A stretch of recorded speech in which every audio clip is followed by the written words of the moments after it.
It's the first day of school, and when the NBC News team arrived at Dr. Alpo Mbamba Secondary School, a number of parents were waiting in the queue to register their children for the new academic year. The school hall was occupied with teachers diligently assisting parents with the registration process. The principal says as much as it is the beginning of the new school year, teaching and learning had to take a back seat for today. Even though registration started Thursday and Friday last week, the school says very few parents showed up. As a school, we're actually expecting learners now to be in classes, for us at least to see our learners to start teaching.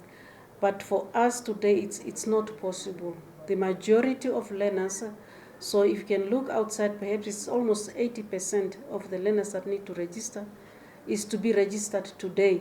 We hope tomorrow we are able to see our learners in class so that we can start with a teaching and learning situation. Eliane Romba Secondary School was no different, as parents filled the corridors also for registration. Despite the ongoing administration work, the acting principal says teaching will continue simultaneously. But even then, a compromise had to be made. In the afternoon example, like we're supposed to start with the extra classes and study sessions, but we put it on hold for now in order to accommodate the registrations to continue this afternoon.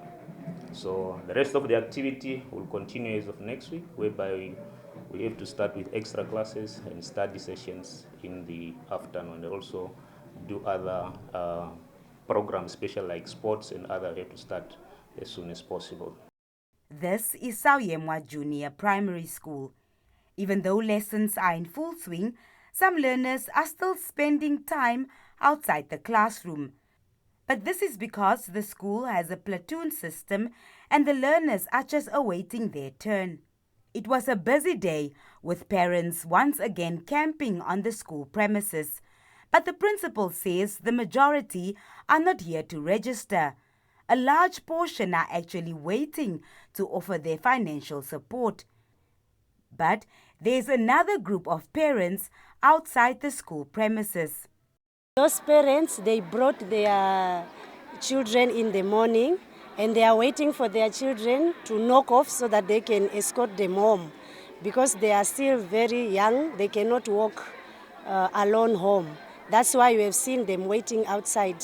And even tomorrow morning, they will still escort them because we have a lot of classes for grade 1. So far, we have 17 class groups.